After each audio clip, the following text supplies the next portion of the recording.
Welcome everyone, welcome back after the first session in the morning. This is the second sessions of the Welcome to the Trauma Update Study Day for Ukrainian Therapists. Доброго дня, шановні колеги, і ми вітаємо тих, хто повернувся після першої сесії, яка відбувалася сьогодні вранці. Наразі це друга сесія, і вона також присвячена питанням лікування травм. This session is free for everyone and you can watch it in real time, but the session will be also recorded to watch it later. Отже, ця сесія, вона є безкоштовною для всіх, ви можете її дивитися в реальному часі, але пізніше також буде в наявності запис цієї лекції. We would like to ask if you are able to give some donation to Ukrainian Red Cross. Також я вже говорила, що ця сесія безкоштовна, але якщо ви хочете зробити якесь пожертвування до Червоного Хреста, ви можете це зробити. Or Ukrainian Army Appeal. Або також це може бути пожертвування українській армії. So today, this session will be, there will be two presenters, Emily Lawson and Peter Le Feuvre. Отже, цю лекцію будуть презентувати два спікери. Це Емілі Лосон та Пітер Ле Февр. Okay, so I will leave it to the speakers now. І я надаю слово нашим спікерам.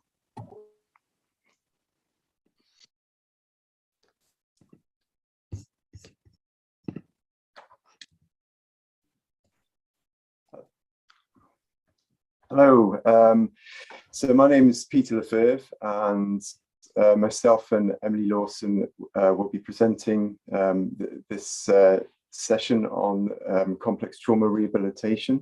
Отже, доброго дня, мене звати Пітер Ле Февр і разом із моєю колегою Емілі ми зробимо цю презентацію, яка присвячена реабілітації після складної травми. We're really pleased to be able to support this study day and the Ukrainian therapists at this devastating time. Для нас дуже велика честь надати підтримку українським терапевтам у такий складний та жорстокий час. And we hope that our presentation will provide you with some practical skills and tips from our own experience. І ми сподіваємося, що ця презентація надасть вам деякі практичні навики, практичну інформацію та наш досвід. It's an enormous topic and we will give you an overview, but we will also point you in direction of some helpful resources. Ця тема є дуже обширною, тому ми зробимо такий коротенький огляд цієї теми і також надамо вам посилання на ресурси, де ви зможете отримати більш детальну інформацію. Okay, next slide. Наступний слайд, будь ласка. So in this presentation, we are going to cover fractures, amputations, and soft tissue injuries. Отже, під час цієї презентації ми будемо торкатися таких питань, як переломи, ампутації та пошкодження м'яких тканин. We will also focus on some key questions that we as therapists should ask when treating. Ми також поговоримо про ключові питання, які ми, як терапевти, повинні ставити під час лікування. And we will also consider the role of the team and the leader in a rehabilitation setting. І ми також поговоримо про роль команди та лідерства під час реабілітації. Okay, next slide. One of the basis upon which we work as physiotherapists within the military in the UK is we use exercise rehabilitation. І одна із основ, на яку ми спираємося як фізіотерапевти, що працюють у військовій сфері у Великій Британії, це от такий наведений алгоритм. The sooner that we can safely get a patient out of bed and to start moving, the less their physical health will decline. Ну, перш за все, чим скоріше ми у безпечний спосіб витягнемо пацієнта із ліжка і почнемо його рухати, тим менше буде фізичне ушкодження його здоров'ю. Each day that they remain on bed rest, as this slide shows, their cardiovascular capacity and their strength will decline. І кожного зайвого дня, коли пацієнт залишається у ліжку, як ми бачимо на цьому слайді, його сила та його спроможність його серцево-судинної системи деградує. Okay, next slide. An early paper which was fundamental in encouraging us to take this active approach, especially in intensive care, was by Morris in 2008. У 2008 році доктор Моріс та співавтори опублікували фундаментальну роботу, яка говорить нам про необхідність більш активного підходу до реабілітації пацієнтів у відділенні реанімації та інтенсивної терапії в РІТ. This is now a dated paper, but for us, it was at the time, it was a large study and it introduced the importance of early mobility in intensive care. Отже, ця робота представляла собою дуже велике дослідження, яке потім почало використовуватися, результати якого почали використовуватися командами із забезпечення мобільності пацієнтів у ВРІТ. Okay, next slide.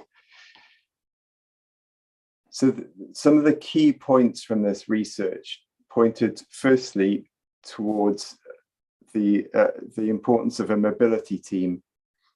Отже, тут ми бачимо деякі ключові моменти із цього дослідження. І перший момент – це важливість команди, що забезпечує мобільність пацієнта. These teams were not therapists specific to physiotherapy. Ці команди складаються не тільки із фізіотерапевтів, but they included a range of clinical expertise. Але до їх складу входить ціла низка різних фахівців у медичній сфері. The importance was consistent and regular mobilization. І найважливішою є послідовна та регулярна мобілізація пацієнта. Okay, next slide. Their protocol was very simple. It involved 2 to 3 hourly inputs using passive and active exercise. Протокол цього дослідження є доволі простим. Він включає в себе 2-3 годинні проміжки часу, а також пасивні та активні вправи. It offered clear logical steps to progress the patient towards full mobility, even if they remained intubated. Цей протокол пропонує чіткі логічні кроки до досягнення повної мобільності пацієнта, навіть якщо пацієнт залишається інтубованим. Next slide, please. This approach was found to be safe and it reduced intensive care and hospital length of stay. Отже, було доведено, що такий підхід є безпечним і що він скорочує тривалість перебування пацієнта у відділенні інтенсивної терапії та загалом у лікарні.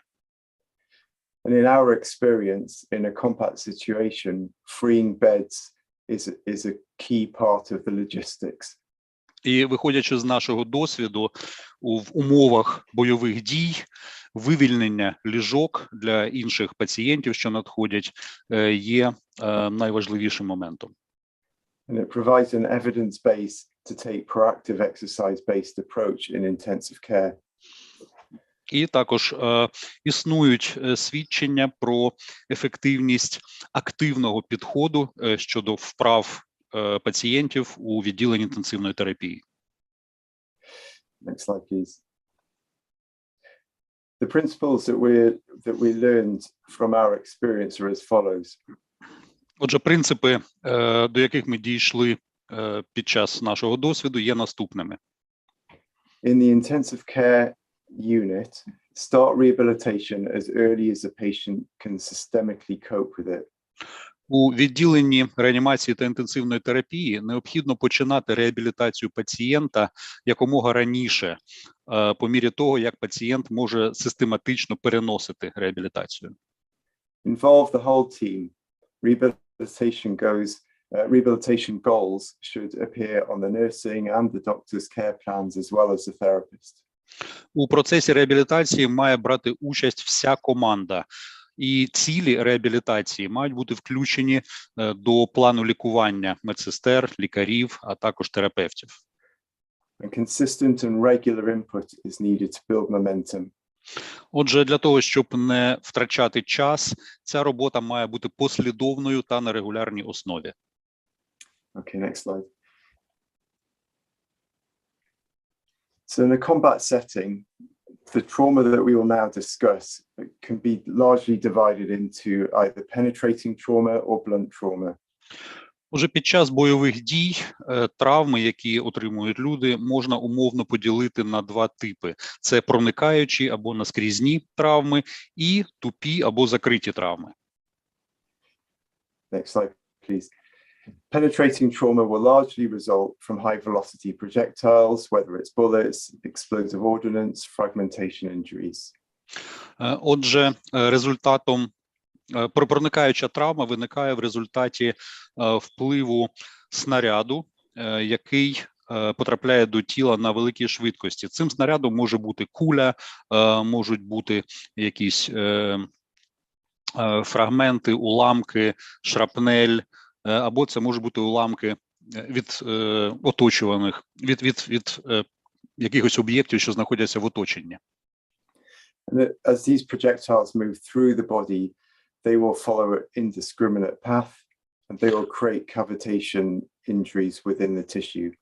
І от ми бачимо на цьому слайді, що по мірі того, як снаряд проходить через тіло, цей снаряд вибирає такий невибірковий шлях і створює порожнини, кавітації у тканинах, що призводить до значної внутрішньої травми. Potentially causing severe trauma. Отже, потенційно це викликає дуже важкі травми. Next slide, please. So in combat trauma, every injury is therefore specific to the individual and their situation. В умовах бойових дій кожна травма залежить від особи та від ситуації. So simple entry wounds, such as in this slide, may hide significant internal trauma to organs, nerves, soft tissue. І проста вхідна рана може за собою приховувати значну внутрішню травму органів, нервів або м'яких тканин. Next slide, please. Blunt trauma is also very similar. Закрита травма також є дуже схожою. The surface wound may hide lung contusions, internal hemorrhage, and can mean that the full impact of these injuries only develop over time. Поверхнева рана може приховувати такі травми, як забій легеней, внутрішня кровотеча, і повною мірою результат цієї травми може розвинутися з часом. Next slide, please. So when we talk of blast injuries, we can refer to four mechanisms of injury within this. Коли ми говоримо про вибухову травму, ми маємо згадати про 4 механізми вибухової травми. The primary blast injury will result from a blast wave, and this will affect principally the gas-filled cavities in the body, such as the lungs, ears, brain. Первинна вибухова травма є результатом вибухової хвилі, і вона вражає перш за все порожнини у тілі, які наповнені газом, наприклад, легені, вуха та мозок.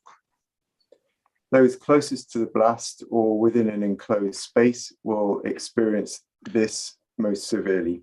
І наслідки для людей, які знаходяться найближче за всіх до вибуху або у закритому просторі, будуть найважчішими. Secondary blast injury comes from fragmentations, which which are propelled at the body, causing penetrating injury and trauma. Вторинна вибухова травма виникає за рахунок фрагментів та уламків, які потрапляють до тіла людини і викликають проникаючу травму. The tertiary blast injury comes from the body then being thrown or an object hitting the body, resulting in blunt trauma. Третинна вибухова травма виникає в результаті того, що тіло особи відкидається вибуховою хвилею або стикається з якимись об'єктами, і за рахунок цього виникає закрита або тупа травма. Next slide, please.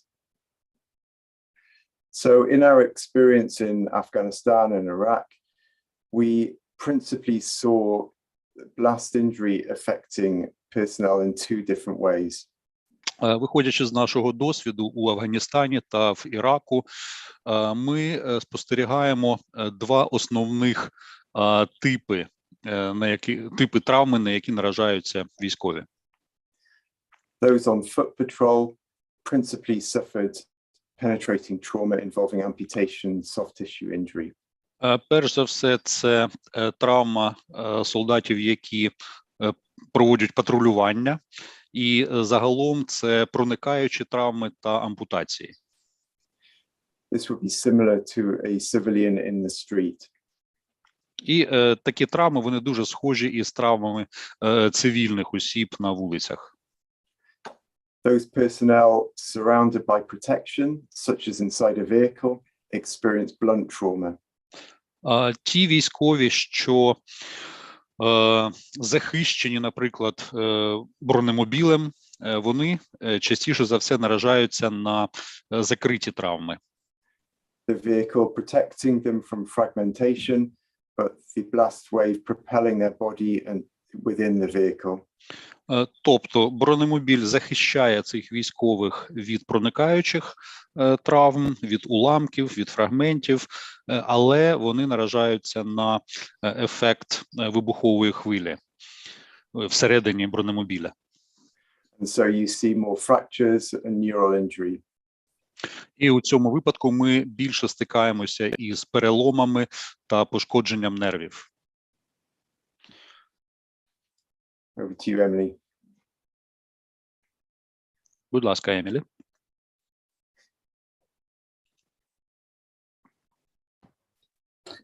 Hello, everyone. So I'm Emily. I'm a Доброго дня physio. всім. Мене звати Емілі. I'm a physiotherapist working in complex trauma. Я працюю фізіотерапевтом і працюю із пацієнтами із складною травмою. So we're going to move on now to discuss how we approach rehabilitation of traumatic injuries. Отже, зараз ми поговоримо про те, який ми маємо вибрати підхід до реабілітації пацієнтів із травмою.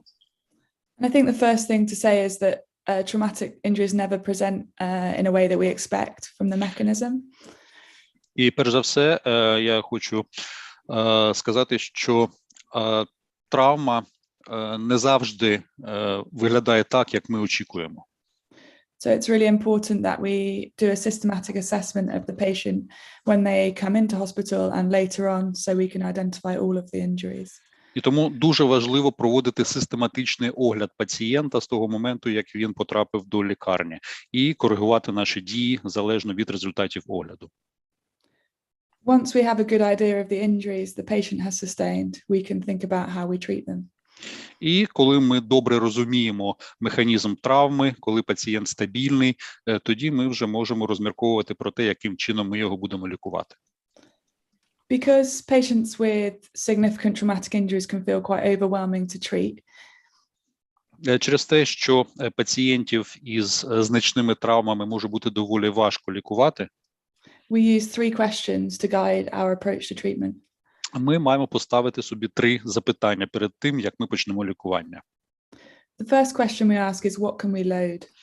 Перше питання полягає в тому, чи можемо і як ми можемо навантажувати пацієнта. This is twofold. The first is, do the injuries prevent us from using limbs or parts of our body to lean through? So is the weight bearing limited? Це питання має два аспекти. Перш за все, це стосується того, в якій мірі пацієнт може користуватися своїми кінцівками, як він може пересувати своє тіло, які є обмеження. But sometimes the treatment itself may mean that a patient is limited in how much they can push or pull through limbs or body parts. Але інколи у спроможності пацієнта можуть бути дуже обмеженими, і тоді ми дивимося, чи може пацієнт якось відштовхуватися або спиратися на свої кінцівки. The next question is, what can I move? Наступне питання, що я можу пересувати? So again, we consider which joints are limited in movement by the injury.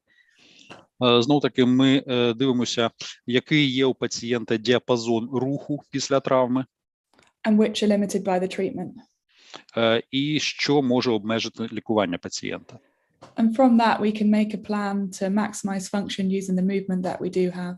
І спираючись на це, ми можемо розробити план для того, щоб у максимальному ступені підвищити функціональність пацієнта.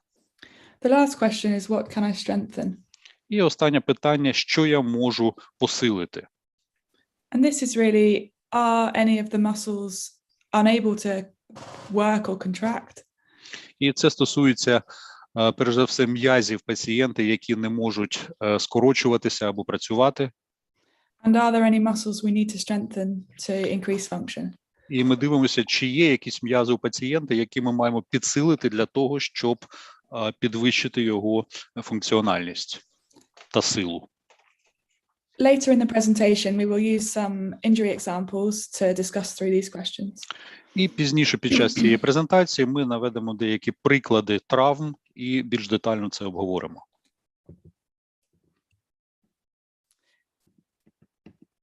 So through experience over the last 10 or 20 years with complex trauma, Отже, виходячи з нашого досвіду за останні 10-20 років щодо лікування складної травми, we've developed an approach that enables us to maximize function as early as possible. ми розробили підхід, який дозволяє максимізувати функціональність пацієнта якомога раніше. The linchpin of this approach is encouraging early independent mobility. І, скажімо так, основою цього підходу є мобілізація пацієнта на якомога ранішому етапі. For the patient, this can be empowering and motivating to keep getting better. Тобто пацієнт має бути вмотивований для того, щоб його стан покращувався. And on a practical level, if the patient's more independent, then they are less dependent on healthcare professionals. І з практичної точки зору, якщо пацієнт є незалежним, то він менше залежить від медичного персоналу.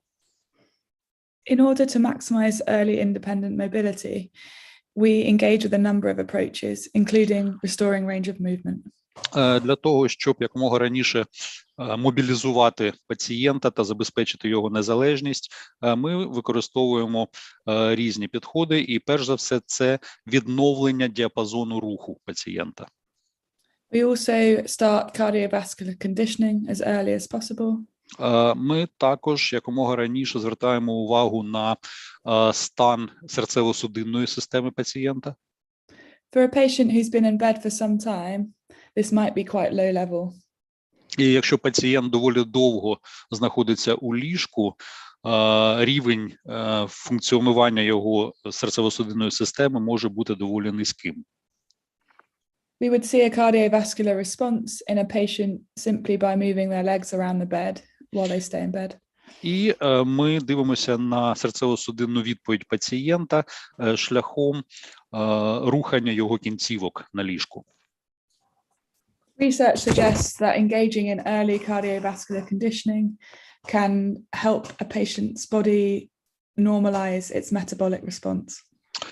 І дослідження показують, що якщо на ранньому етапі стабілізується стан серцево-судинної системи пацієнта, то пізніше це має хороший вплив на метаболічні зміни в його організмі. The next thing is to think about strength. Наступне, про що ми маємо думати, це сила пацієнта. So we build muscle strength on a single muscle basis. Отже, ми розвиваємо силу пацієнта на окремих м'язах. But we also use strengthening exercises that are functional. І ми також використовуємо функціональні вправи на розвинення сили та м'язів. For example, working on moving from sitting to standing will train the leg muscles. Ну, наприклад, вправи, коли пацієнт із положення сидячи переходить в положення стоячи, підвищує силу його ніг, м'язів ніг. The last point on this slide is group therapy. І останній пункт на цьому слайді – це групова терапія. Group therapy is really important to how we treat our patients. При лікуванні наших пацієнтів групова терапія є дійсно дуже важливою. The patients are able to work with others in similar positions. Тобто у пацієнта є змога працювати та спілкуватися з іншими пацієнтами, які знаходяться в такому ж самому стані. They can share solutions and issues. Вони можуть ділитися якимись своїми проблемами та рішеннями цих проблем. And problem solve together. І разом пацієнти вирішують свої проблеми. Group therapy also allows the therapists to work together. Групова терапія також дозволяє терапевтам співпрацювати. Which means that the therapists can also problem solve and share issues and solutions. Тобто це означає, що терапевти також можуть ділитися своїми проблемами та можливими рішеннями цих проблем. So we'll move on to how we manage fractures. І зараз ми переходимо до теми, яким чином ми можемо лікувати переломи. And we'll discuss the implications of these options on physiotherapy. І ми потім поговоримо про наслідки цих варіантів стосовно фізіотерапії. There are two main options for managing fractures. При лікуванні переломів є два головних варіанти. Conservative or surgical. Це може бути консервативне лікування або хірургічне лікування. Conservative management will usually involve using a cast or a splint to keep the fracture still. При хірургічному втручанні ми зазвичай користуємося гіпсом або шиною для фіксації перелому. The fracture will be immobilized until the bone is healed. І перелом іммобілізується до тих пір, коли не зростеться кістка. And if we relate this approach back to our three questions, і якщо ми повернемо цей підхід до наших трьох запитань, we can think about what we can load. Ми можемо знов-таки подумати, як ми можемо навантажити пацієнта. Often fractures that are immobilized are non-weight bearing, but you could load the other leg. Зазвичай, якщо у пацієнта є перелом однієї ноги, то ми не можемо її навантажувати. І тоді все навантаження переходить на іншу ногу. And then we think, what could we move? Потім ми думаємо, що ми можемо рухати. And an immobilized fracture, clearly you won't be able to move the joint that's in the cast or immobilization, but you should move the joints above and below where the fracture is immobilized. І якщо у пацієнта перелом іммобілізований, ми, звичайно, не можемо рухати його суглоби під гіпсом, але ми повинні рухати суглоби над та під фіксацією перелому. The next method of management is surgical. Наступний варіант лікування – це хірургічний. There are two main types of surgical management of fractures. І є два основних типи хірургічного лікування переломів. They are external and internal fixation. Це зовнішня та внутрішня фіксація. Internal fixation usually involves inserting metalwork into the bone and then closing the skin above it. Внутрішня фіксація зазвичай це фіксація кістки із наступним закриттям рани. The benefits of this are that often you can move the joints around the fracture and also weight bear through the limb. І перевага цього методу полягає в тому, що ми у цьому випадку можемо рухати суглоби пацієнта навколо перелому, і таким чином мобільність кінцівки покращується. The middle photograph is an example of internal fixation.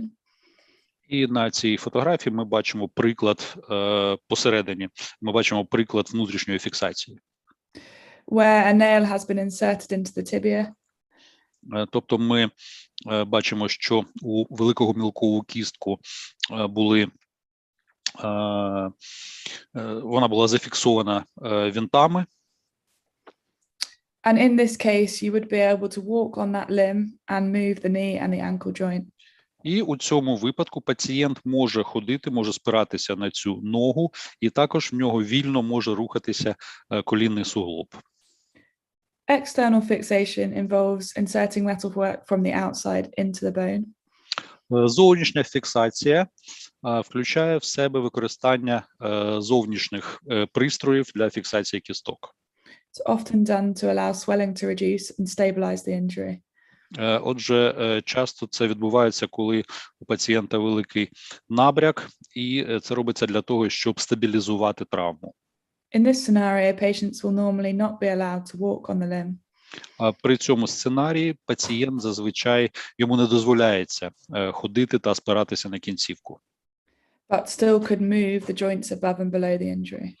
Але все ж таки пацієнт може рухати суглоби над та під травмою. So on this slide, you'll see some X-rays of a patient involved in a vehicle-mounted blast injury. На цьому слайді ми бачимо рентгенівські знімки пацієнта, який зазнав вибухової травми у бронемобілі. They sustained a fracture to their calcaneus or heel bone. У пацієнта перелом п'ятової кістки. And as you can see from the X-ray, the bone is in lots of pieces. І ми бачимо на рентгені, що п'яткова кістка була розтрощена на багато уламків. So when we approach this patient for therapy, Отже, коли ми починаємо лікування цього пацієнта, the first thing I would consider before the questions is pain. Перший момент, на який би я звернула увагу, це знеболювання. We expect this injury to hurt. Ми очікуємо, що така травма викликає дуже великий біль. So we would want to make sure the patient had as much pain relief, both drugs and non-drug management as possible. Тому ми маємо забезпечити максимальне знеболювання пацієнтів, як фармакологічне, так і нефармакологічне. Then we can consider the three questions. І потім ми можемо поставити наші 3 запитання. In terms of what can I load? Стосовно навантаження. This injury after fixation is likely to be non-weight bearing. У цього пацієнта зовнішня фіксація, і його кінцівку не можна навантажувати. But maybe we could weight bear through the toe or through the knee. Але, можливо, можна навантажувати пальці стопи або колінний суглоб. Previously, we have got patients mobilizing using a chair or a stool with wheels that they can kneel on with the bad leg. Раніше ми використовували у таких пацієнтів візки, щоб вони могли спиратися на іншу ногу. This would allow them to mobilize independently. І це дозволяло пацієнтам мобілізуватися незалежно. In terms of what can I move? Стосовно того, що ми можемо рухати у цьому випадку. We need to consider if the surgeon is happy for the ankle to move. Ну, перш за все, ми маємо спитати хірурга, чи можна рухати стопу пацієнта та щиколотку. And regardless of the answer to that question, we should move the knee and also the toes to ensure they don't get stiff. І, окрім цього, ми, не ставлячи жодних запитань, маємо рухати колінний суглоб пацієнта та пальці ноги пацієнта для того, щоб вони не заклякли. And finally, what can I strengthen? І, зрештою, що ми можемо посилити? Here, we would want to consider strengthening the glutes and the trunk muscles. Отже, тут, у цьому випадку, ми маємо думати про посилення сідничних м'язів, м'язів тулуба. As we know, these can get weak quickly if we stop moving. Тому що, якщо пацієнт не буде рухати цими м'язами, то вони дуже швидко можуть заклякти. But also we should consider strengthening the muscles around the ankle. Також ми маємо подумати про посилення м'язів навколо щиколотки. You might do this using static contractions. І для цього можна використовувати статичні скорочення. Instead of having to move the ankle if it's immobilized. Замість того, щоб рухати стопою, якщо вона імобілізована. What else could we do? The last question. І останнє питання, що ще ми можемо зробити? We want to make sure we give the patient a method of mobilizing independently. Ну, перш за все, ми маємо переконатися в тому, що метод, який використовується, дозволяє пацієнту мобілізуватися незалежно від оточення. And also that we give them access to an exercise program for the rest of their body. І також у пацієнта має бути доступ до програми вправ для інших м'язів його тіла. This means we can reduce the impact of bed rest. І таким чином ми можемо зменшити вплив постільного режиму. Over to you, Pete. Піте, будь ласка, слово вам. Okay, so I am going to, those of you listening, I want to offer you a little hint so you can recognize the repeating themes we are now presenting to you. Отже, для тих, хто нас слухає, я хотів би зробити такий невеличкий натяк і сказати, що ми впродовж нашої презентації повторюємо інколи одні й ті ж самі речі. We are talking about physical trauma. Ми говоримо про фізичну травму. But this physical trauma has a profound psychological impact. Але ця фізична травма має дуже глибокий психологічний вплив. For both the patient as well as the therapist. І цей вплив є як у пацієнтів, так і у терапевтів. So as you listen to us, отже, по мірі того, як ви слухаєте цю презентацію, we are giving you tips regarding treatment of the physical trauma. Ми надаємо вам поради щодо лікування фізичної травми. But also ways to help reduce the psychological impact. Але також ми будемо говорити і про способи зменшити психологічний вплив. These two aspects, physical and psychological, have to work together in this environment. І в таких умовах ці два аспекти, фізичний та психологічний, мають йти поруч. And this involves the whole team. І також має долучатися вся команда. So as we talk about amputation, think about that. І коли ми будемо говорити про ампутацію, потрібно про це пам'ятати. Regarding amputation, our ultimate goal is to help the patient to become independent from a mobility perspective. Отже, коли ми говоримо про ампутацію, наша головна ціль – це забезпечити незалежність пацієнта та його мобільність.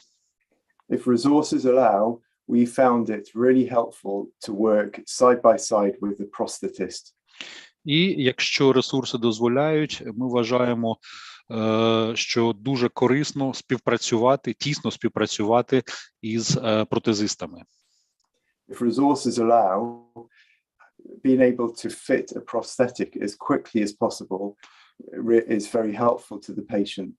І якщо також ресурси дозволяють, пацієнту якомога скоріше потрібно зробити протез. І це йому дуже допоможе. This is not always the approach within our National Health Service here in the UK. Цей підхід не завжди використовується нашою службою охорони здоров'я у Великобританії. But we certainly found it in our military experience to be very helpful from a psychological perspective. Але із нашого військового досвіду та з точки зору психології ми знаходимо це дуже-дуже корисним. Okay, next slide, please. So, when managing the amputee, there are certain priorities. Отже, є певні пріоритети, коли ми лікуємо пацієнта із ампутацією. The principal challenge must be to initially manage the pain. Головною проблемою є біль, тому ми маємо забезпечити знеболювання. This involves medication, but there are also non-pharmacological options. Це включає в себе фармакологічне знеболювання, але також і нефармакологічне. Remembering what can we move, range of movement and strength is also important. Також ми повинні пам'ятати про те, що ми можемо рухати. Діапазон руху є надзвичайно важливим. We found with upper limb amputation, above elbow, below elbow, the importance was to fit a prosthetic as quickly as possible. І ми також стикнулися з тим, що при ампутації верхньої кінцівки, нижче локтя або вище локтя, надзвичайно важливо якомога скоріше поставити пацієнту протез. In this picture, you can see a very simple split hook prosthetic. І на цьому малюнку ми бачимо дуже простий протез у вигляду гачка. If this resource is available, it's incredibly useful. І якщо ресурси обмежені, якщо їх недостатньо, то такий протез може бути дуже-дуже корисним. It helps to teach function and postural awareness on the amputated side. Цей протез дозволяє навчити пацієнта функціонуванню кінцівки і також усвідомити його зовнішній вигляд. We also found using a Uzo or a stump shrinker to be really important for the patient. Ми також із нашого досвіду для пацієнта дуже важливо використовувати панчоху Uzo або пристрій для утягування культі.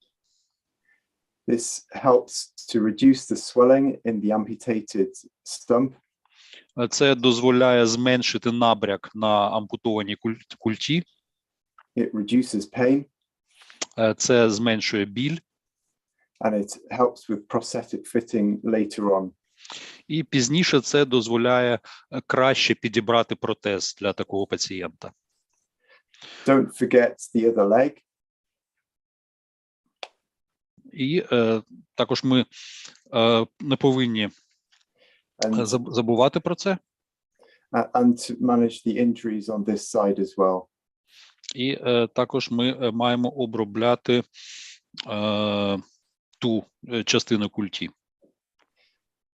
In the slides, it refers to prosthetic options and psychological body image, etc. Отже, на слайді ми бачимо варіанти протезів і також те, як це може впливати на психологічний стан пацієнта.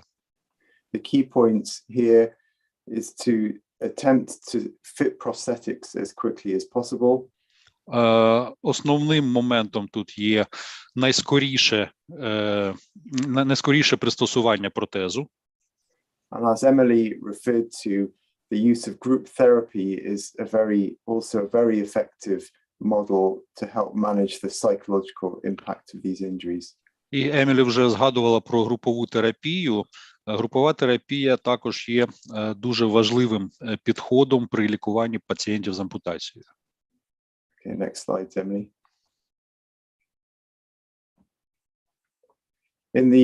In the photograph on the right now, you can see one prosthetic option that we developed together with the United States for the bilateral amputees. На цьому слайді, на фотографії, ви бачите ще один варіант протезування, який ми розробили спільно із фахівцями із Сполучених Штатів. This is a very effective way to quickly enable somebody who's lost both limbs to get upright and to mobilize. І це дуже ефективний спосіб мобілізації тих пацієнтів, що втратили обидві нижні кінцівки. And as long as the wounds on the amputated limbs have closed, then this can proceed you can proceed very quickly with this. І після того, як загояться та закриються рани на ампутованих кінцівках, можна одразу ставити такі протези. Next slide, please. The general principle with amputated limbs is to try and keep the limb as long as possible. Головним принципом у випадку ампутації кінцівки є залишити кінцівку якомога довшою. If a below-knee amputation is not possible, then we would choose a through-knee amputation. Якщо ампутація нижче коліна неможлива, тоді ми надаємо перевагу ампутації через колінний суглоб. As a through-knee amputation is a very functional form of amputation. І такий вид ампутації є дуже функціональним. Generally, the longer the limb, і загалом, чим довше кінцівка, the better the function. Тим краще вона функціонує. So this requires interaction between the rehabilitation therapist and the surgical team. І такий підхід вимагає постійної взаємодії між хірургічною бригадою та фахівцями з реабілітації. In this example, in these photographs, і на цих фотографіях, на цих прикладах, you can see that the surgical team are seeking to lengthen the below-knee amputation using internal fixation. Ми бачимо, що хірургічна команда намагалася залишити кінцівку якомога довшою, а також використовувала внутрішню фіксацію кістки. This may also mean that there will be skin grafting and wound issues. Це також може передбачати пересадку шкіри та м'яких тканин, which affect rehabilitation. Що значною мірою впливає на реабілітацію. But ultimately working with between therapist and surgeon, you can gain a good outcome. І потенційно співпраця фізіотерапевта та хірурга може призвести до дуже хороших результатів. Next slide, please. So in this example, what can we load, what can we move, what can we strengthen? Отже, на цьому прикладу, що ми можемо навантажувати, що ми можемо рухати, що ми можемо посилити. This particular example involves a tibial plateau fracture. Цей конкретний приклад, він нам показує перелом великогомілкової кістки. So this will limit how quickly we can load this patient. І це накладає певні обмеження на те, як швидко ми можемо навантажувати пацієнта. But we can still exercise the quadriceps. Але ми можемо робити вправи на квадріцепсі. Move the knee. Ми можемо рухати коліно пацієнта. And move the hip, the glutes. І також можемо рухати стегно пацієнта, сідничні м'язи. As in time we may be able to get the patient kneeling. Згодом, можливо, пацієнт зможе ставати на коліно. And we can also work on transfers and mobility in wheelchairs. І також ми можемо попрацювати над переміщенням пацієнта та над його посадкою у візок. Let's get them out of bed, let's get them outside. Тобто ми повинні якомога скоріше витягти пацієнта із ліжка, щоб він міг пересуватись. Okay, next slide, please. Over to you, Emily. Отже, Емілі, будь ласка. Okay, the next thing we're going to discuss is wounds to the skin, soft tissue. Отже, зараз ми обговоримо рани на м'яких тканинах. In our experiences of wartime injuries, this includes fragmentation injuries and burns. І з нашого досвіду під час бойових дій до них належать фрагментаційні рани та опіки. First thing to consider is that the skin is an organ. Важливо пам'ятати про те, що шкіра є органом. It has a number of important functions within our body. І шкіра виконує низку дуже важливих функцій нашого організму. It keeps the infections out. Ну, перш за все, захищає організм від інфекцій. Helps us to control our body temperature. Також дозволяє контролювати температуру тіла. And also is important for sensation. І також шкіра важлива для забезпечення чутливості. If you injure the skin, you impair these functions. І при пошкодженні шкіри всі ці функції порушуються.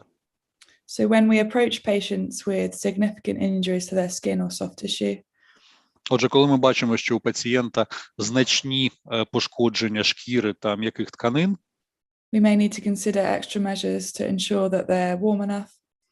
Нам необхідно також подумати про інші заходи, про забезпечення, наприклад, зігрівання пацієнта.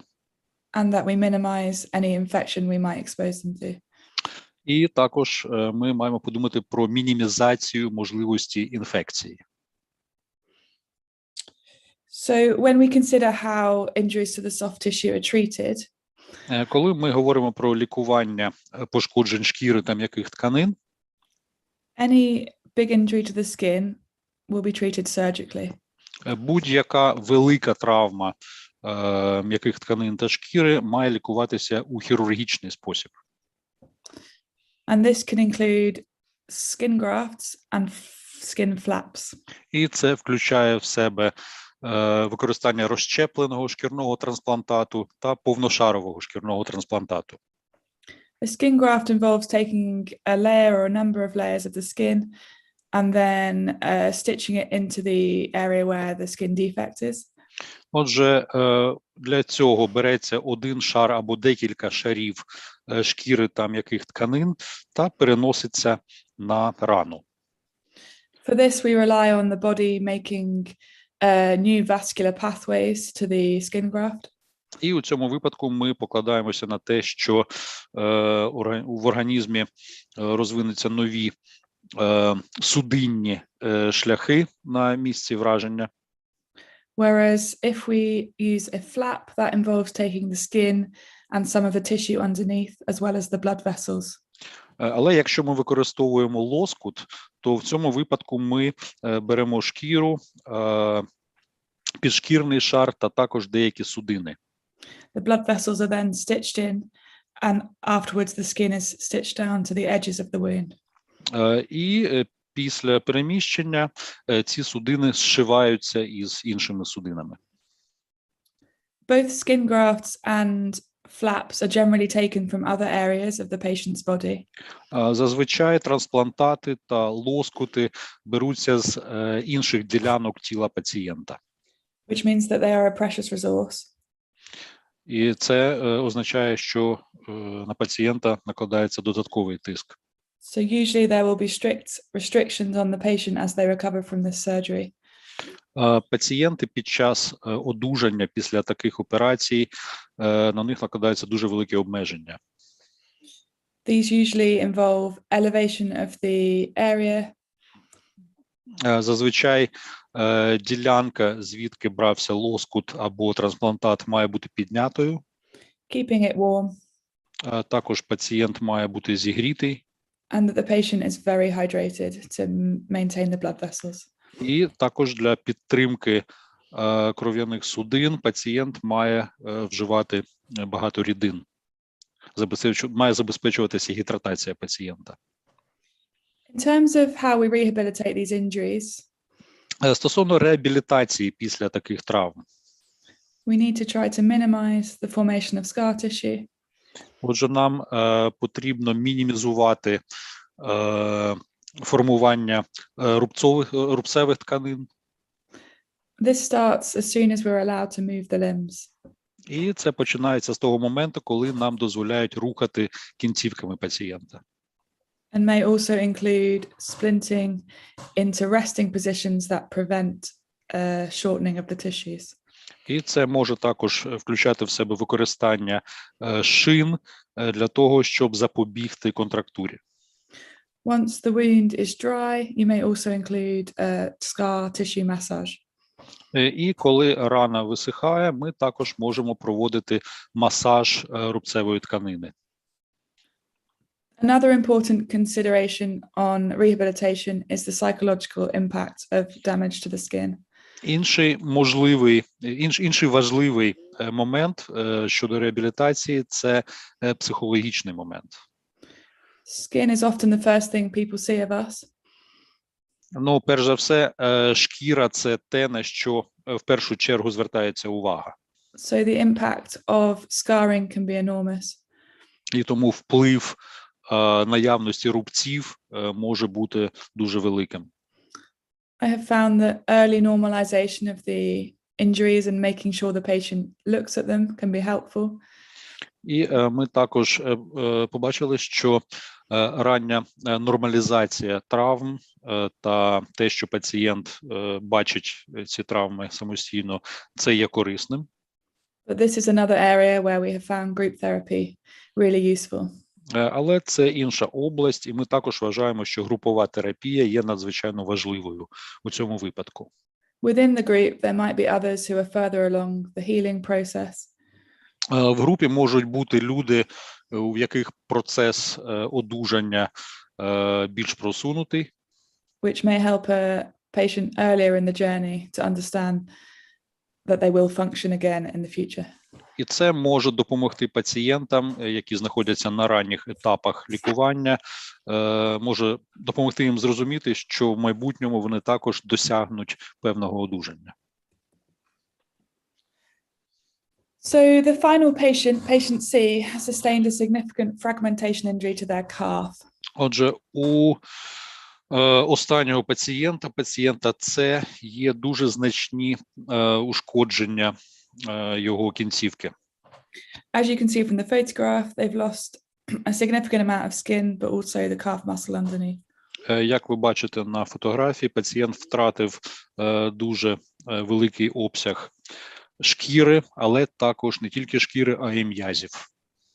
Often these types of injuries take some time to plan the surgical management. Дуже часто під час таких травм деякий час, доволі довгий час приділяється для планування хірургічного лікування.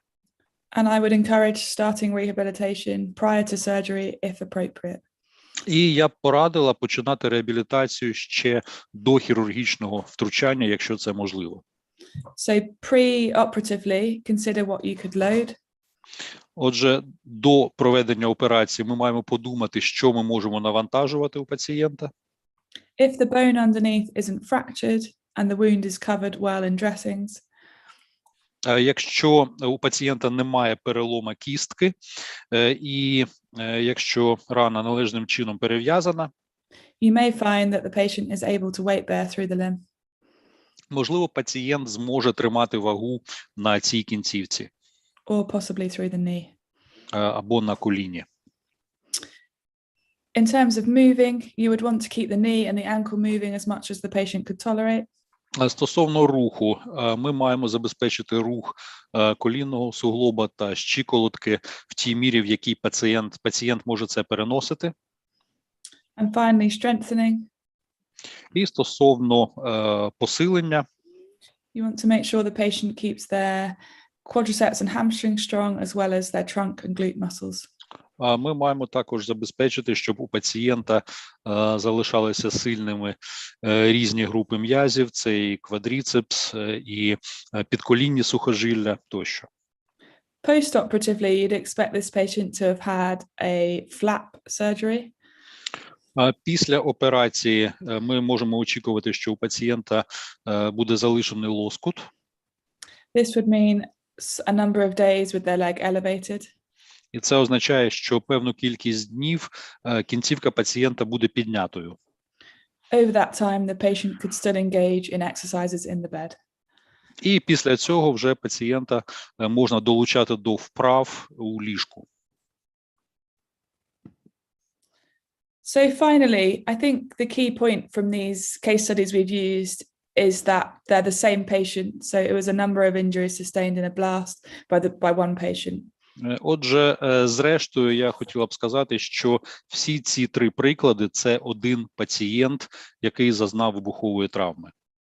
And the reason we use this as an example І причина, за якою ми використовували це як приклад, is because if you considered this patient with all their injuries in one go, it could be overwhelming. Полягає в тому, що якщо ми будемо звертати увагу на всі травми цього пацієнта одночасно, то це буде забагато. But by considering each injury and what you can load, move and strengthen, you can work out a treatment plan. Але якщо ми звертаємо увагу на кожну рану, на кожну травму окремо, і якщо ми думаємо, що ми можемо навантажити, що ми можемо рухати, все це призведе до розробки плану лікування. This will enable you to start mobilizing with the patient as early as possible. І це дасть вам змогу мобілізувати пацієнта якомога раніше. Over to you, Pete. Пітере, будь ласка. Okay, so in this first part of the presentation, we have emphasized the importance of early movement. Отже, впродовж першої частини презентації ми звертали увагу на важливість ранньої мобілізації, раннього руху. Pain relief, stump shrinkers, and a focus on function. Також ми говорили про знеболення, про обробку культі та про функціональність. In terms of pain relief, I want to emphasize a few points. Стосовно знеболення, я б хотів би наголосити на кількох моментах. Early medication, such as anatriptyline, pregabalin, or opioids. Надання фармакологічних препаратів, таких як опіоїди тощо, can be very effective. може бути дуже ефективним. But also distraction therapy, graded motor imagery, and acupuncture were also used a lot. Але є також інші нефармакологічні способи, наприклад, відволікання пацієнта, акупунктура та інші, які також призводять до хорошого результату. We can answer these questions on these after the presentation. І після презентації ми зможемо відповісти на запитання з цього приводу. We also found patient diaries or orientation charts very helpful. Ми також знайшли дуже корисними ведення щоденників пацієнтами та заповнення орієнтаційних таблиць. These help the patients to fill in the gaps in their memory following the injury. Це дозволяло пацієнтам заповнити прогалини в їхній пам'яті після травми. Okay, next slide, please. Okay, Emily. So we've talked a lot about early mobilization. Отже, ми багато вже говорили про ранню мобілізацію. We often think this means walking. І зазвичай ми маємо на увазі ходіння.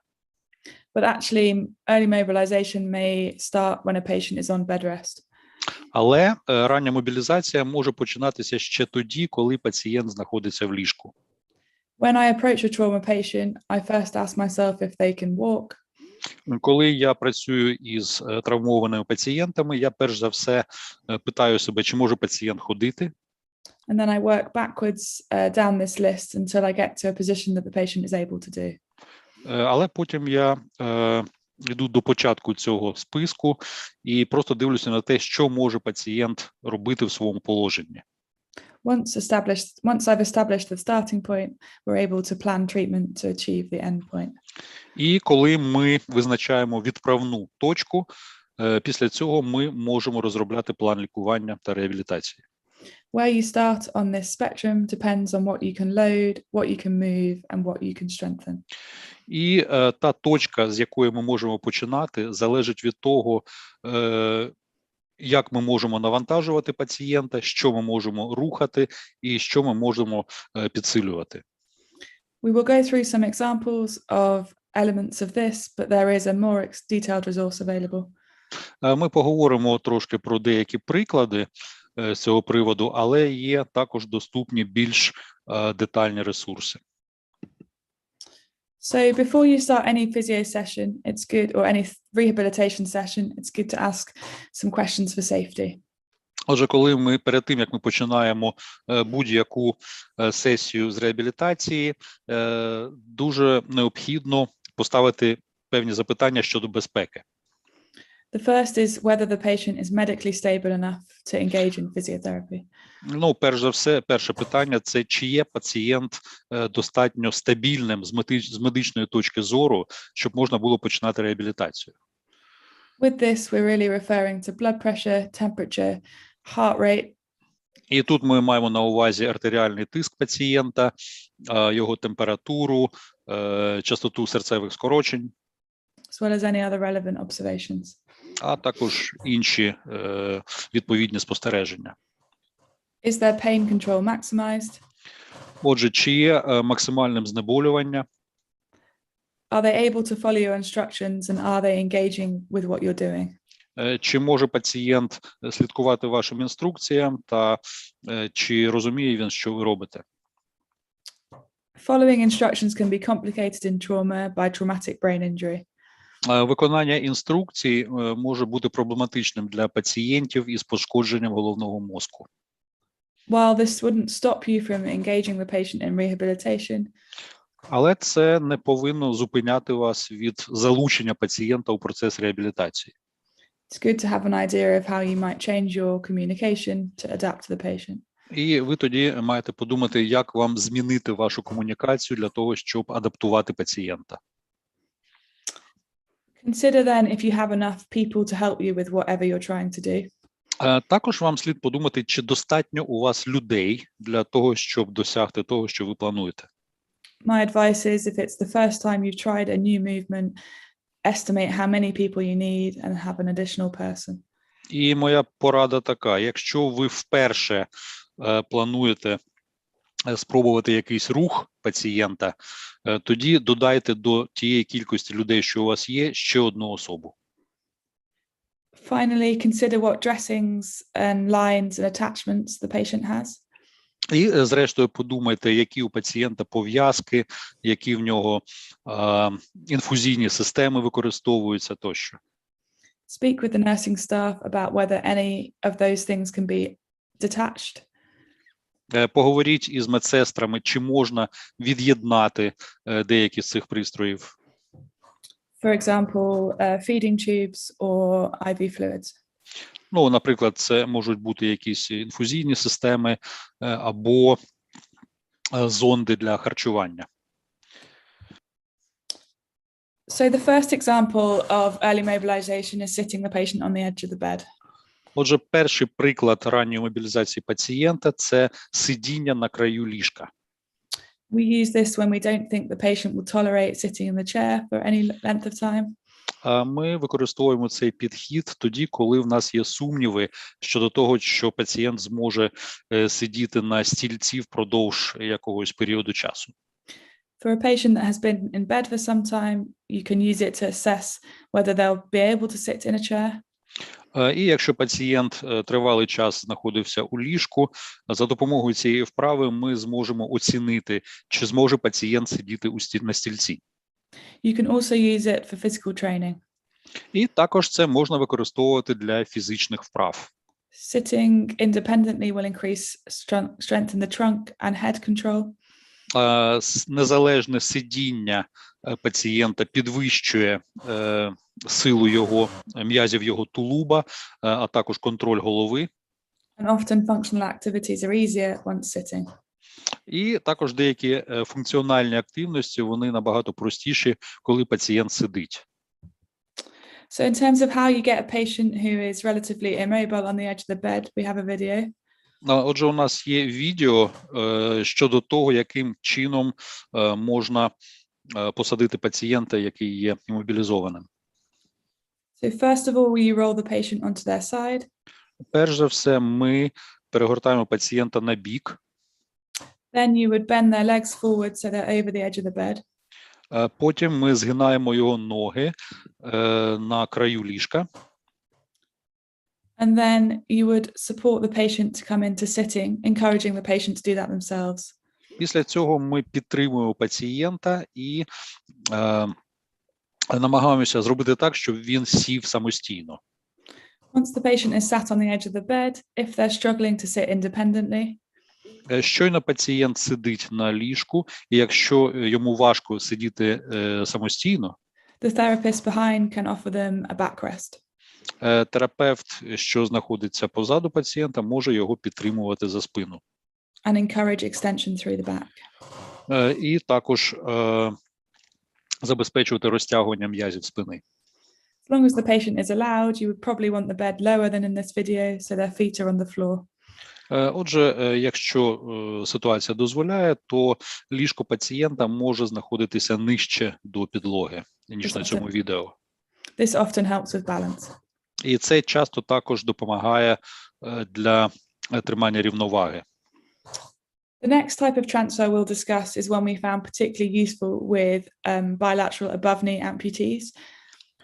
Наступні вправи, вони дуже корисні для використання із пацієнтами із двосторонньою ампутацією нижніх кінцівок. But we also use it for patients who can't use their arms or legs. Але також ці вправи використовуються для пацієнтів, які не можуть користуватися своїми руками або ногами. But who are able to sit in a chair. Але можуть сидіти на стільці. It can be an alternative to hoists if the hoist isn't available or the patient doesn't like it. Також, якщо немає підйомника, то цю вправу можна використовувати для пацієнтів як альтернативу. Start the transfer with the patient on the edge of the bed with a slide sheet underneath their bottom. Отже, ми починаємо з того, що ми підсуваємо пацієнта до краю ліжка, і під нього ми просуваємо простирадло. And place a chair behind the patient next to the bed. Позаду пацієнта, поруч із ліжком, ми ставимо стілець. As in the image.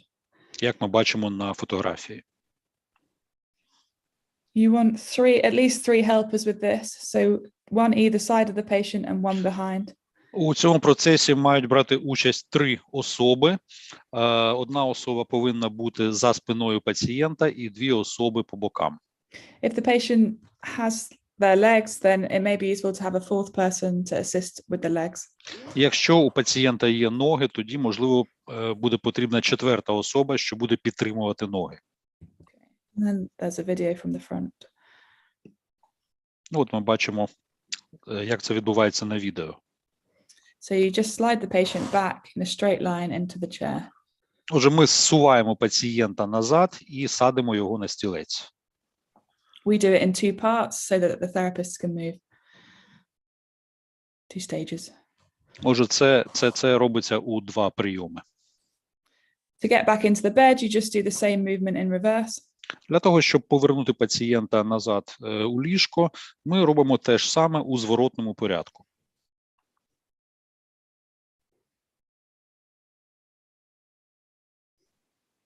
And there we are. Ось так. Okay. You can also encourage a patient to achieve this independently, especially if they have use of their arms. Отже, ми також можемо спробувати запропонувати пацієнту зробити це самостійно, якщо пацієнт може спиратися на руки.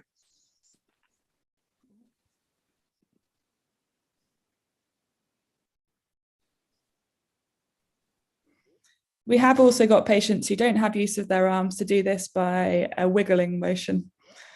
Отже, пацієнти, які не можуть спиратися на руки, вони також можуть, начебто, повсти. The right-hand side of this slide is most important. The left-hand side is a resource.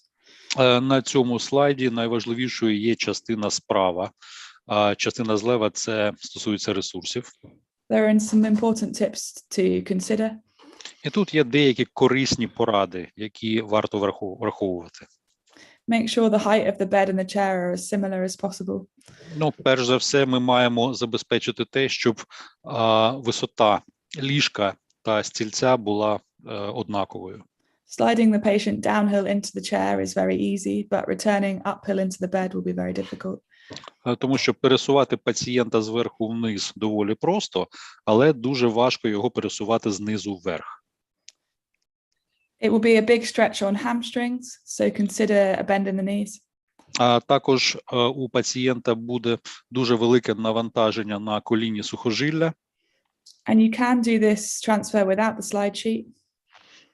І ви не зможете таким чином переміщати пацієнта без простирадла. But consider the soft tissue on the buttocks and the backs of the legs, as there can be some shearing. Також ми повинні пам'ятати про м'які тканини на сідницях та на ногах, які можуть постраждати без простирадла. The last transfer we look at is a lateral transfer. It's very similar but sideways. Останнє переміщення – це бокове переміщення, і воно дуже схоже на те, як пацієнт переміщується назад. We use this for patients who can't use their legs but are able to use their arms. І це використовується для пацієнтів, які не можуть користуватися ногами, але можуть користуватися руками. It allows a patient to get in and out of bed independently. Це дозволяє пацієнту переміщуватися із ліжка та в ліжко самостійно. And if you have access to wheelchairs, they should be able to get into a wheelchair and then mobilize independently. І якщо у вас є доступ до візків, то у цьому випадку пацієнти зможуть самостійно переміщатися у візки. And here is how it's done. Отже, от тут таким чином. The patient just slides their bottom into the chair and then lifts their legs onto the floor as appropriate. Тобто пацієнт просто ковзає на стілець і потім опускає свої ноги. The last adaptation we made for blast injured patients, because we found that they had amputations as well as pelvic fractures. Останній приклад, він для пацієнтів після ампутації в результаті вибухової травми. У таких пацієнтів також можуть бути і переломи. Lying on your front is very important with amputation. Це стосується положення обличчям вниз, і це дуже важливо під час ампутації. Because it allows stretching into hip extension. Тому що це дозволяє розтягувати стегнові м'язи у пацієнта. So we set two rehabilitation plinths up with a gap between them. Отже, ми в даному випадку використовуємо два ліжка або два візка і з проміжком між ними. And then the patient rolled onto their back across the two plinths and then rolled over onto their front with the external fixator on the pelvis between the two plinths. Отже, пацієнт, він може перегортатися на цих двох ліжках, і зовнішній фіксатор знаходиться у проміжку між ліжками. Important things to consider here. Що важливо на цьому слайді? Are to keep an eye on their observations. Ну, перш за все, ми маємо спостерігати за пацієнтом. And also to ensure that any soft tissue injuries to the fronts of the legs or the chest are, it's possible to weight bear through these injuries. І також ми повинні пам'ятати про можливі травми та рани на ногах пацієнта та на його грудях. I'll hand over to Pete now. І слово Піту. Thanks, Emily. So in terms of these have been practical tips that we have developed over time. Отже, це були такі практичні поради, які в нас з'явилися з часом. And I'm sure that you will find ways to create new approaches in your own practice. І я впевнений, що ви також зможете розробити свої нові підходи у вашій практиці. The innovation and creativity that we experienced as a rehabilitation team інновації та креативність, які ми відчуваємо як команда з реабілітації, really came from us having a diverse team with many skills. Виникли через те, що у нас дуже різноманітна команда і у нас є фахівці з різними навичками. In the end, we got rid of physiotherapy departments, occupational therapy departments, etc.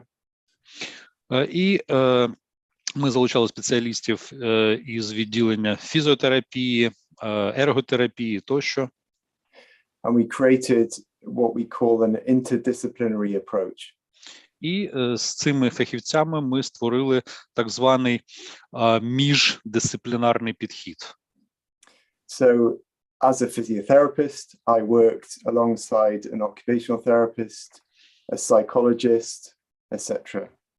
Тобто, як фізіотерапевт, я працював поруч із ерготерапевтом, із психологом та з іншими фахівцями.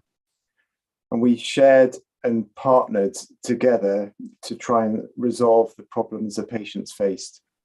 Ми працювали як партнери і разом намагалися вирішити ті проблеми, з якими стикалися пацієнти. Our research has shown that following Afghanistan and Iraq that this was probably the most important innovation that we made. І після подій в Афганістані та в Іраку наші дослідження показали, що, можливо, це була найважливіша інновація, яку ми отримали. And this was recognized by both the therapists and the patients. І це було визнано як з боку терапевтів, так і з боку пацієнтів. Research also shows that in a complex situation such as this, дослідження також показує, що у складних ситуаціях, таких як ця, hierarchical leadership is not as effective as team leadership. Ієрархічне лідерство не є таким же ефективним, як командне лідерство. Leadership needs to encourage innovation, creativity and experimentation. Лідерство повинне стимулювати інновації, креативність та тощо. And this comes from nurturing trust and collaboration within the team. І, звичайно, це має ґрунтуватися на тісній співпраці всієї команди. Okay, next slide, please. One of the principal lessons which then migrated from military practice to our national health system. Одним із головних уроків, який перейшов від військової сфери до національної системи охорони здоров'я, was the role of the rehabilitation coordinator. Полягав у ролі координатора з питань реабілітації. This post was critical in enabling liaison between the surgeons and the therapists. Ця посада є критичною для забезпечення співпраці хірургів та терапевтів. And this post also ensured the passage of information to outside providers. І це також забезпечує передачу інформації постачальникам медичних послуг поза межами лікарні. Patient tracking and communicating outcomes were also key components of this successful coordination service. Відстеження пацієнтів та комунікація також є ключовими компонентами успішної скоординованої системи реабілітації. Okay, this is the next slide, please. This has been a long presentation. Отже, це була доволі довга презентація. We hope that you've stayed with us. І ми сподіваємося, що ви залишалися протягом всієї презентації з нами. And there's a couple of resources now, a couple of slides with resources on them for your reference.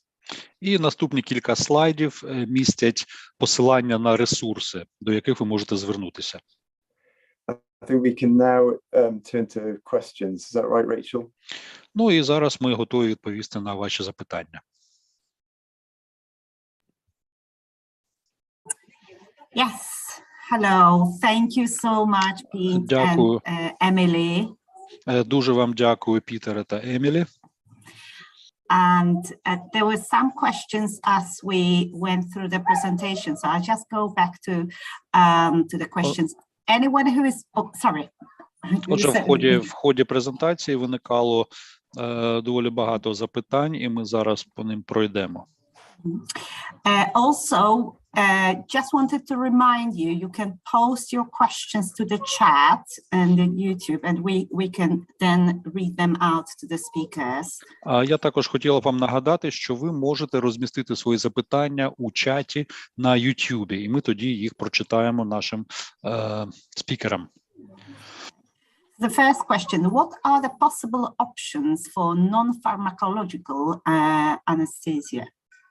Перше запитання, які є можливі варіанти нефармакологічної анестезії?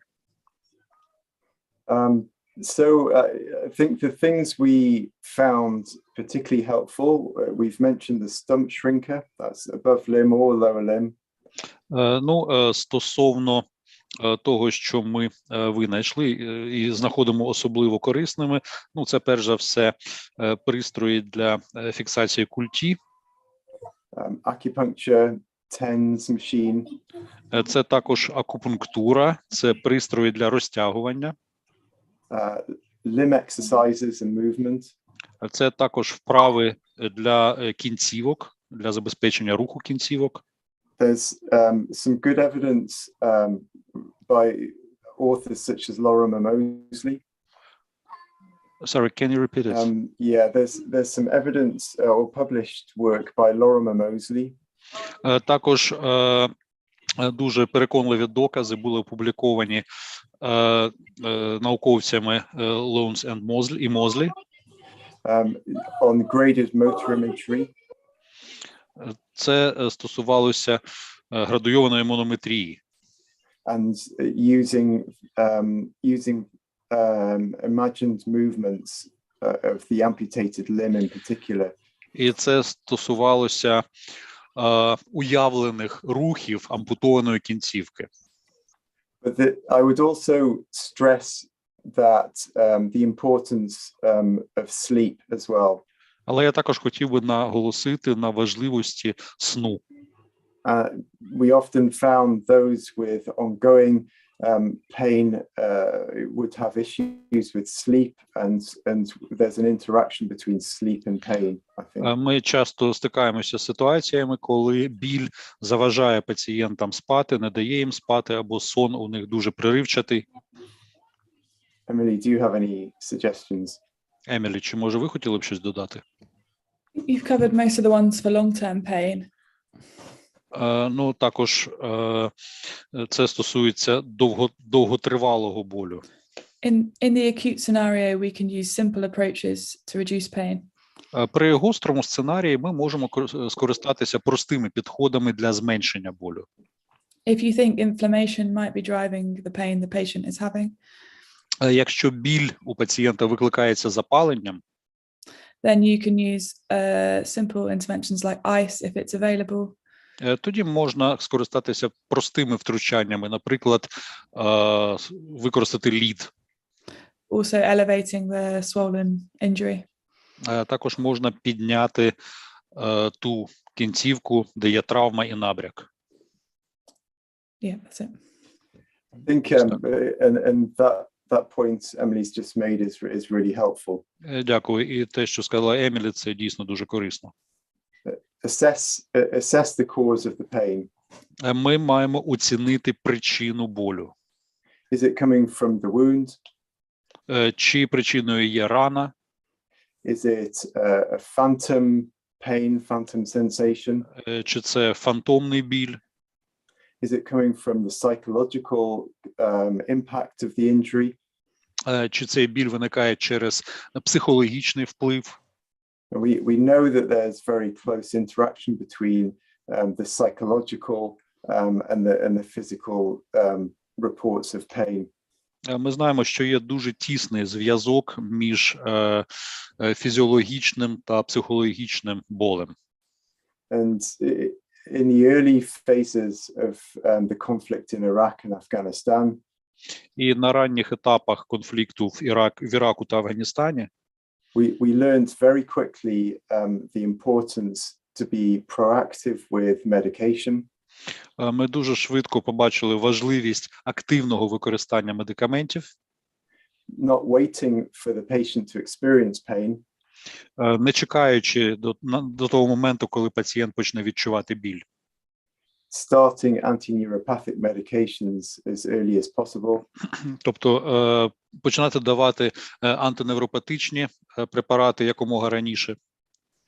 But later on in the conflict, Але пізніше, в ході конфлікту, we then start to learn the importance of helping them come off this medication.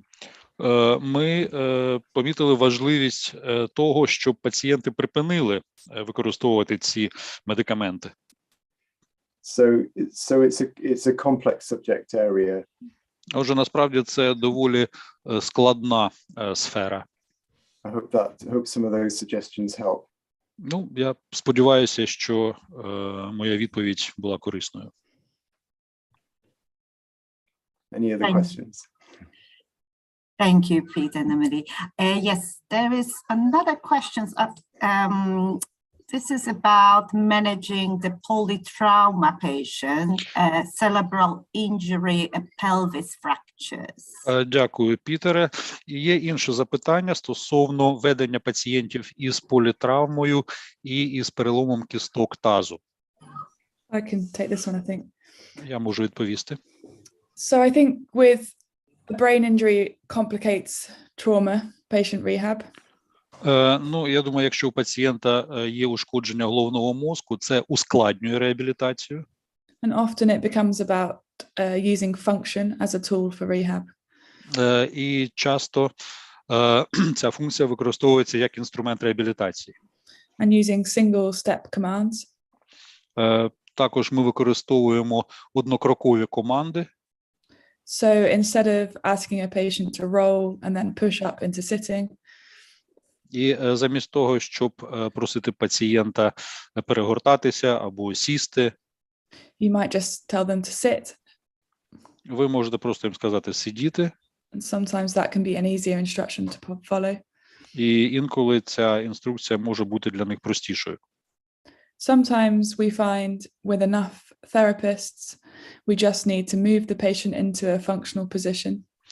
Інколи, коли у нас достатня кількість терапевтів, ми просто переміщаємо пацієнта у функціональну позицію. And sometimes being in this position can help the patient to the sort of brain to remember how to function and what they how they would sit. І інколи, коли пацієнт знаходиться у цій позиції, у цьому положенні, його мозок згадує, як він це робив раніше, і пацієнту стає легше сидіти. So that we wake up the automatic pathways in the brain. Отже, ми таким чином пробуджуємо якісь автоматичні шляхи або зв'язки у мозку. The other thing with brain injuries is to make sure that you orientate the patient every time you see them. Інший момент, якщо у пацієнта ушкодження мозку, ми повинні кожного разу орієнтувати пацієнта при кожній зустрічі. That's all my suggestions. I don't know if you've got anything to add, Pete. От, ну, з мого боку це все. Пітере, чи є у вас ще щось? I think it's a personal lesson I learned. Ну, я думаю, що в мене є такий особистий урок, який я вивчив. I think as I look back over the last 5-10 years of treating some of these casualties. Якщо подивитися на останні 5-10 років, коли ми лікували таких пацієнтів в результаті бойових дій, I'm constantly astounded by the body and the brain's ability to recover. Мене постійно вражала спроможність тіла та мозку до відновлення. I would encourage in the early stages to provide as much stimulus and, as Emily says, as much functional stimulus as you possibly can. І я порадив би на самих ранніх етапах надати пацієнту якомога більше функціональних стимулів. Because even 3, 4, 5 years down the line, they are still improving. І в цьому випадку навіть за 3 або 4-5 років стан пацієнтів покращиться. We have had some significant head injuries that now are able to live independent lives 6, 7, 8 years following injury. У нас були пацієнти із дуже значними травмами головного мозку, і зараз, після 7-8 років, вони живуть повністю незалежно, самостійно, тобто вони, можна сказати, одужали. So don't give up hope. Отже, ми не маємо втрачати надію. Rachel, do you want to add anything, Emily? Yeah, there's just one more thing about using stimulus with brain-injured patients. Я б хотіла б ще додати стосовно використання стимулів для пацієнтів із травмою мозку. Our brains use a lot of energy to heal. Наш мозок використовує дуже багато енергії для того, щоб одужати. So fatigue can be overwhelming for these patients. І ці пацієнти можуть дуже сильно втомлятися. So rehab stimulus should be little and often. Тому ці реабілітаційні стимули, вони мають надаватися часто, але потрішечки. But keep providing the stimulus so that you enable recovery. Але ви повинні продовжувати постійно надавати ці стимули. Rachel, was there another question? Чи є ще запитання? Okay. Dmitry, there was a questions in Ukrainian. I'll try to read it, but Там є запитання українською, я спробую їх прочитати, але я не дуже впевнений. You can help me.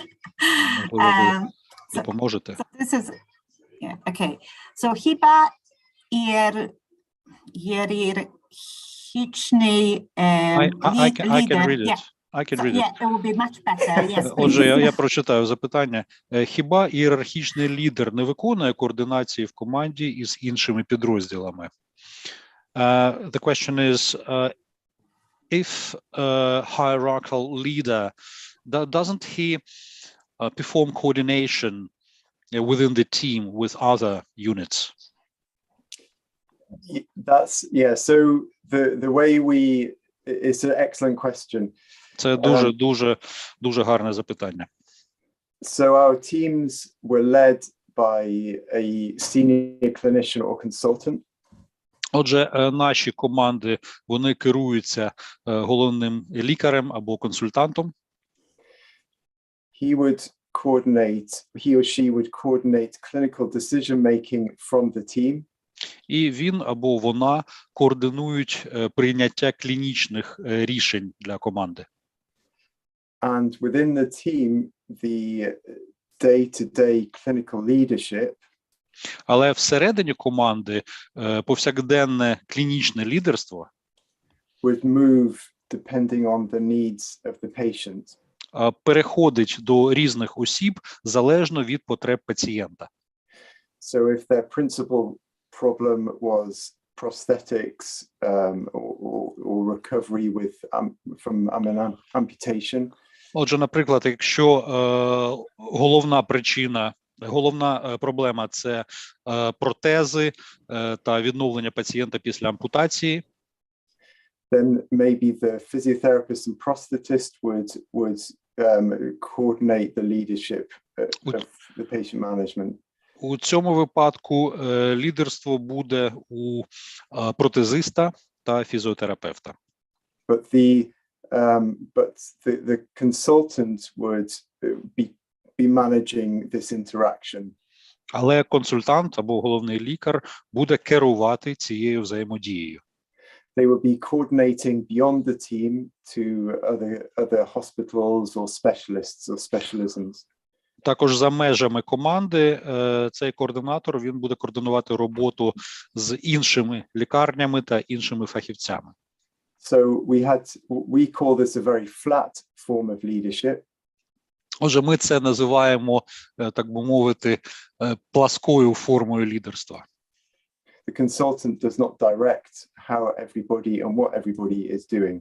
І консультант не говорить кожному, що йому робити. But instead they empower the clinicians to work out the best way. Замість цього він надає повноваження клініцистам приймати рішення. They as the leader of the team must therefore just ensure the clinicians are enabled and have the information they need. І лідер команди має забезпечити, щоб у членів команди була спроможність виконувати свою роботу і щоб у них було все те, що їм потрібно. The research we have done recently. Нещодавно ми проводили дослідження. And also the research we've done with COVID as well. Це дослідження також стосувалося і COVID-19.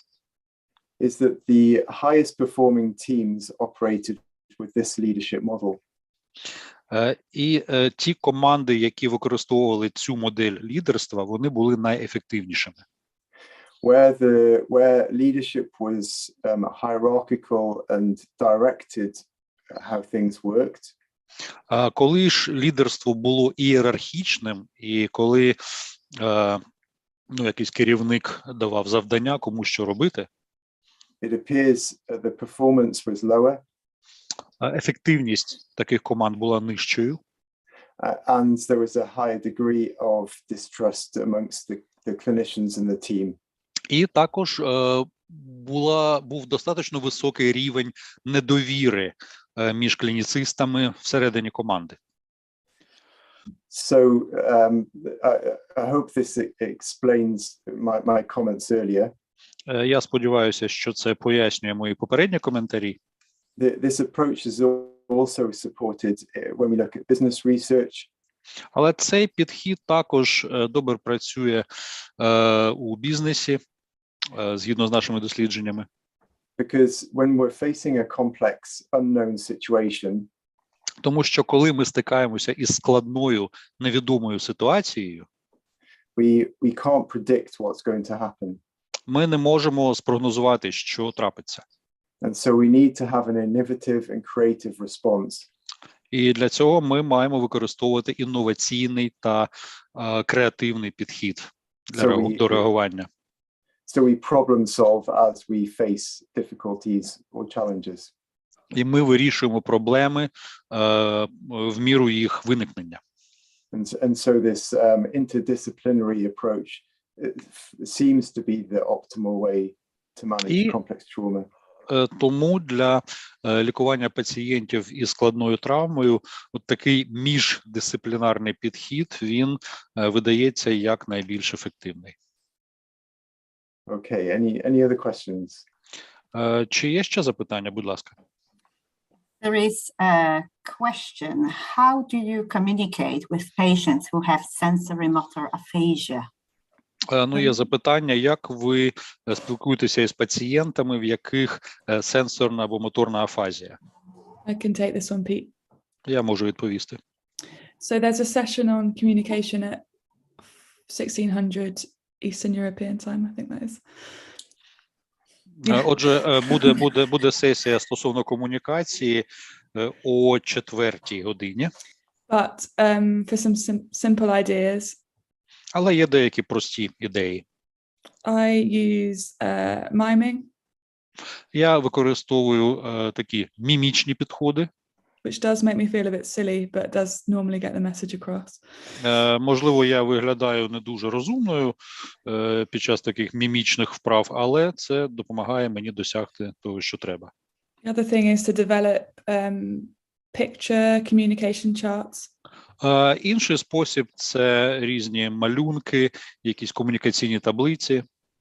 That might show things like the chair, food or drink, and see if patients can communicate using that.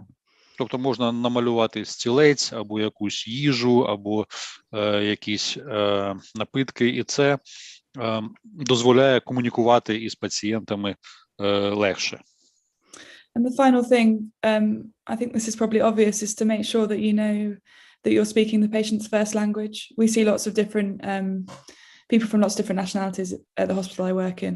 І також інша очевидна, але важлива річ, ми маємо говорити на мові пацієнта, тому що у нас є багато різних національностей, і вони не можуть не говорити англійською. But finally, as soon as you identify a communication difficulty, Але перш за все необхідно визначити, в чому полягає складність комунікації.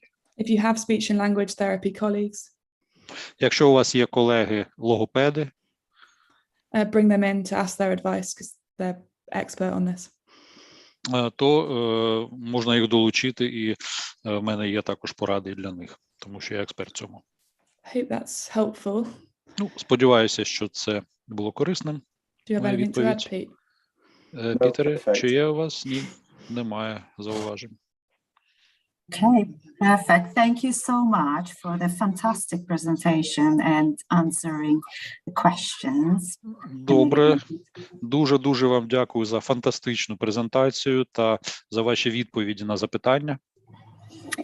And we will conclude the session today, and we have two more sessions planned for today. І ми будемо завершувати цю сесію, але в нашому плані на сьогодні є ще 2 сесії. Next session will start at 1:45 Eastern European time. Наступна сесія починається о 13:45 за київським часом. This will be 11:45 in the United Kingdom. Це буде 11:45 за Гринвічем. And if you're in continental Europe, in Poland, for example, this will be 12:45.